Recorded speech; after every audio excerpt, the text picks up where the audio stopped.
Allez, un petit tour sur les cryptos, les graphes évidemment, donc on le voit, il y a un désavantage aux cryptos, c'est qu'il n'y a pas de prêteur en dernier ressort, il n'y a pas de banque centrale.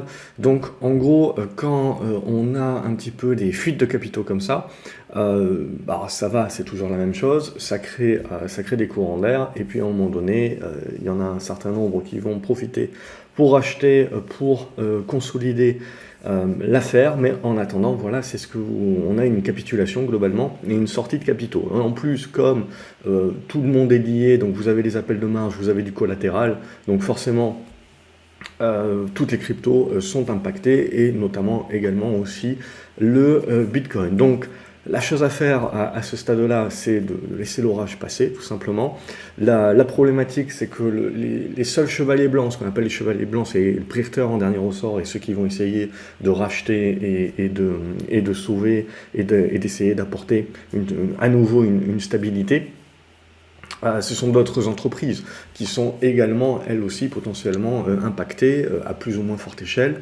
Mais on le sait, tout cela, c'est un petit peu l'effet domino.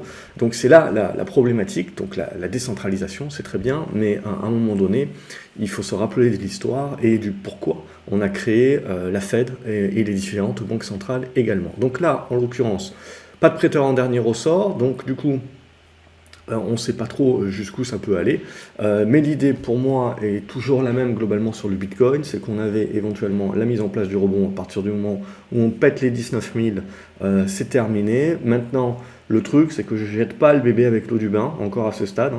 Je rappelle, j'ai deux positions, une position Ethereum, une position Bitcoin, à 5% chacune de mon portefeuille crypto, donc je suis vraiment très très liquide. Donc c'est pour ça que je vais laisser vivre.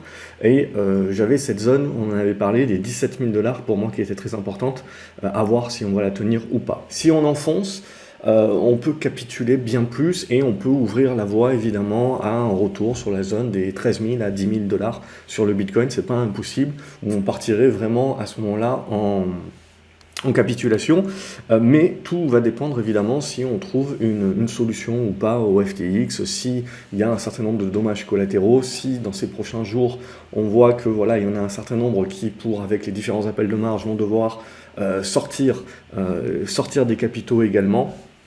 Donc voilà, ça peut faire évidemment une pression supplémentaire, mais c'est ce qu'on va regarder. Donc 17 000 dollars, je serais tenté de dire, c'est le support. En dessous des 17 000 dollars, il faut se méfier du second effet qui se coule globalement, mais voilà, ça serait mon idée sur Bitcoin et sur Ethereum. Même chose, on en avait parlé pour moi. Voilà, le rebond se met en place. À partir du moment où on recasse en fait l'ancienne résistance qui était devenue support et qu'on recasse ça et qu'on on n'arrive pas à remonter au-dessus, c'est-à-dire ici la zone des 1400 dollars globalement, on a cassé la dynamique. Donc à ce stade-là, on en avait parlé, c'est un rebond dans une tendance qui est restée baissière. On avait dit la seule chose, donc derrière, c'est en mode prendre ce qu'il y a à prendre. Et derrière, ce qui sera important pour nous, c'est de voir comment on consolide. Là, en l'occurrence, avec les nouvelles, on consolide même pas, on retraverse comme dans du beurre les anciennes résistances qui ne redeviennent même pas support, donc qui sont tout de suite recassés, qui redeviennent tout de suite résistance. Donc voilà, on revalide la tendance de fond qui est baissière. Donc c'était un rebond technique dans une tendance baissière. Maintenant, tout est à refaire et comme l'a expliqué sur le Bitcoin, sur l'Ethereum, on peut éventuellement aller chercher jusqu'à la zone des 1000 dollars. C'est cette zone-là qui sera importante à tenir. Sinon, après, on part en capitulation et on n'a pas vraiment de repères, si ce n'est évidemment les repères beaucoup plus long terme. Donc, si on veut un petit peu stopper l'hémorragie, ça serait tenir la zone des 17 000 dollars sur le Bitcoin, tenir la zone des 1000 dollars sur Ethereum et après, il va falloir construire et globalement voir un petit peu le sens des bougies. Je pars du principe pour moi qu'on ne s'en remettra pas facilement de celle-là. Donc c'est toujours avec une casquette prudente sur la suite. On peut regarder les autres crypto-monnaies, mais bon, ça va servir un petit peu à rien. On va juste se répéter ce qu'on vient déjà de se dire, c'est-à-dire que tous les rebonds qui s'étaient mis en place, non, et je vous avais dit, c'est important derrière de voir la consolidation, on recasse tout comme dans du beurre. Donc tout est à refaire. La seule chose qui va faire la différence maintenant dans les toutes prochaines séances, c'est est-ce qu'on est capable de stopper l'hémorragie tout de suite. Là, on le voit sur Eve par exemple, ça serait bien de stopper aux alentours des 60 dollars et de ne pas aller en dessous. Ou est-ce qu'on creuse ces niveaux-là? Et si on creuse ces niveaux-là, on peut avoir le second effet qui se coule et l'accélération d'une baisse avec une capitulation supplémentaire. C'est-à-dire que derrière, c'est l'effet domino, c'est-à-dire que un certain nombre d'acteurs se retrouvent en appel de marge avec du collatéral. Ils sont obligés de vendre même ce qui était un petit peu plus solide, etc. Mais ils sont obligés de le vendre, comme du Bitcoin, etc., pour pouvoir renflouer les caisses sur le reste ou se faire complètement liquider. Donc voilà un petit peu la situation dans laquelle on est. Algorand, je vous fais pas un dessin, ça va être la même chose. Pour moi, voilà, tenir les anciens plus bas, hein, donc c'est cette zone des 27-28 centimes de dollars. Avalanche, même chose, mais là voilà, je laisserai de côté. Globalement, si vous étiez sur des positions de court terme pour jouer les rebonds, normalement vous êtes sorti de vos positions. C'était le plan. On recasse les anciennes résistances qui ne redeviennent pas support. On n'a pas la consolidation, on n'a pas la construction qu'on voulait voir pour commencer à avoir une vision un peu plus moyen terme du retournement. Donc le scénario est caduque, on sort des positions, on revient cash et on attend globalement la suite. Je ne vais pas toutes les faire parce qu'évidemment, je pense que elles sont toutes dans les mêmes dispositions. Ce qui va m'intéresser, c'était celles qui étaient un petit peu plus qualitatives, comme Cosmos par exemple. Bon, c'est la même chose, hein, on a recassé, ici on venait de sortir de la résistance, on recasse ici par le bas. Bon, voilà, il y a encore des niveaux de support, on voit, on a encore des repères, mais globalement le trade est terminé. Et maintenant, on va attendre. Et là, pour moi, la zone des 8 $, c'est celle qui sera importante sur Cosmos à ne pas casser. Et ensuite, bon, évidemment, FTX, je ne vous présente pas. Donc, vous aviez ici la cassure, tac, on fait la cassure ici, et puis là, le drop, et la capitulation qui se met en place. Donc, le risque, évidemment, c'est qu'on retrouve, alors peut-être pas à la même échelle, évidemment, parce que là, FTX est en mode faillite et compagnie, donc, mais ce qui va vraiment nous importer, en gros, c'est quand sur toutes les autres cryptos, en gros, si on lâche les supports, par exemple les 17 000 $ ou les 1000 $ sur ETH et 17 000 sur Bitcoin, c'est le risque que vous ayez la capitulation. Alors pas dans les mêmes proportions, certainement, bien entendu, mais c'est clairement le risque qu'on ait cet effet contagion qui continue. Donc pour moi, on continue de regarder ça et on attend. Ce qui peut sauver le marché, c'est un petit peu le côté banque centrale, c'est-à-dire un gros acteur qui arrive et qui va racheter le tout, stabiliser le tout pour 3 francs 6 sous évidemment. Mais voilà, ce qui est important, c'est qu'il y ait un prêteur en dernier ressort et qui arrête l'hémorragie, qui met en place l'effet domino. Et encore une fois, ça va être très intéressant parce qu'on va s'en rendre compte que ce dont on avait parlé déjà il y a plusieurs années, c'est que de toute façon, tout ce qui est nouveau, tout ce qui essaye de casser les anciens codes, vous finissez par avoir également les codes. C'est-à-dire que le monde crypto, à un moment donné, c'était décentralisé, puis on se rend compte en fait qu'il y a beaucoup de centralisation quand même, à droite et à gauche, vis-à-vis des acteurs, et puis on se rendra compte également, après un certain nombre d'événements comme ceci, des différentes faillites, des attaques, on joue un petit peu, c'est toujours des guerres d'hommes, et puis après on se rachète pour 3 francs 6 sous et compagnie, donc voilà, on est dans ce type de monde-là, et on se rendra compte que certainement, à un moment donné, on fera une banque centrale des crypto-monnaies, etc.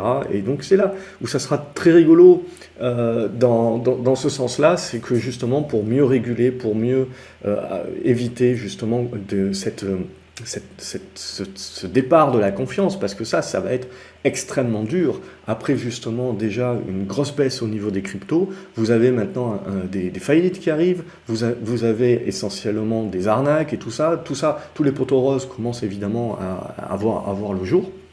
Tous les Ponzi et compagnie, c'est normal, c'est quand la marée se retire qu'on voit ceux qui nageaient à poil, et à partir de ce moment-là, c'est ça qui fait extrêmement mal, et qui va casser la confiance. Et ça, derrière, vous retirez les liquidités, et donc quand vous avez un marché comme ça, pour regagner la confiance, pour regagner et réattirer les liquidités, c'est extrêmement dur, extrêmement long, à moins qu'on commence à centraliser un peu le truc, et ça sera ça qui sera intéressant, où on va commencer à se dire que oui, il faudra, pour éviter ce genre de choses-là, il va falloir qu'il y ait un certain nombre d'autorités qui mettent un petit peu des choses en place. Donc on s'éloignera petit à petit de l'idée de base, mais pour moi, c'est la nature humaine, et en gros, on casse les anciens codes pour créer des nouveaux codes, mais in fine, on revient aux anciens également.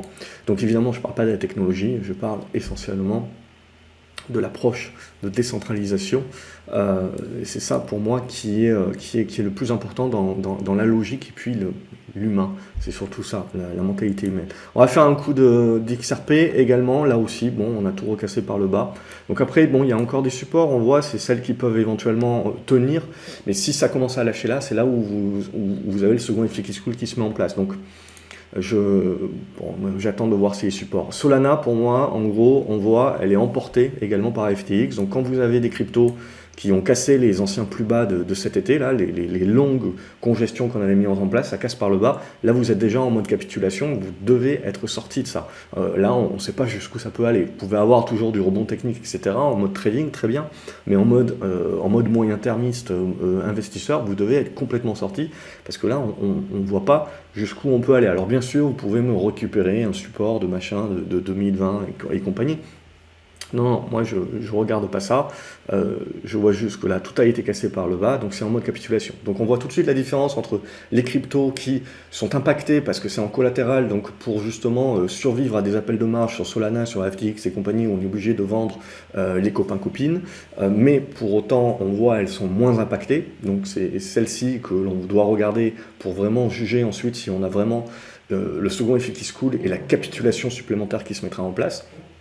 Mais ensuite, les autres cryptos qui, elles, ont déjà cassé leur niveau de support de cet été, ça là, il faut les laisser complètement de côté en attendant globalement la suite. Là, on voit Stellar est en train de faire la même chose aussi, de casser, Sandbox, même chose, on casse par le bas. De toute façon, c'était simple, hein, dans le trade ici, c'était les cassures des obliques pour aller chercher les horizontales, et à partir de ce moment-là, créer la congestion, et si vous recassez les supports, trade terminé. Donc là, voilà, c'est pas avoir raison ou avoir tort, c'est à un moment donné mettre en place des plans, et derrière votre plan éclate Dieu, pour X raisons, là vous avez une raison fondamentale assez importante, il faut suivre à tout prix vos trades. Donc ça ne sert à rien que j'aille et que je fasse toute la liste. Globalement, c'est la même idée un petit peu partout. Comme d'habitude, voilà, n'hésitez pas à liker la vidéo, à la partager. Je continuerai à faire ces analyses, bien entendu.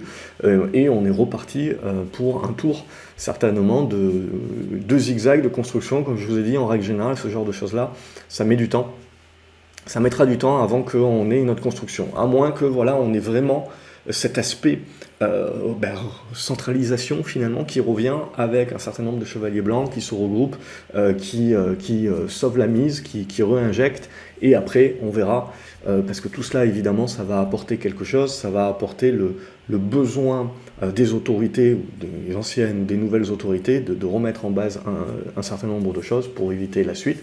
Et voilà, ça s'appelle du nettoyage, et c'est de la destruction créatrice, et c'est comme ça qu'on améliore tout simplement le système, et c'est nécessaire. Ça permet de virer un petit peu tout ce qui n'est pas comestible, et de se concentrer un petit peu sur le plus qualitatif. Donc c'est pas plus mal de faire un petit peu le ménage. C'est juste que là, évidemment, c'est comme à l'époque, quand j'avais suivi les faillites de Mt. Gox et compagnie.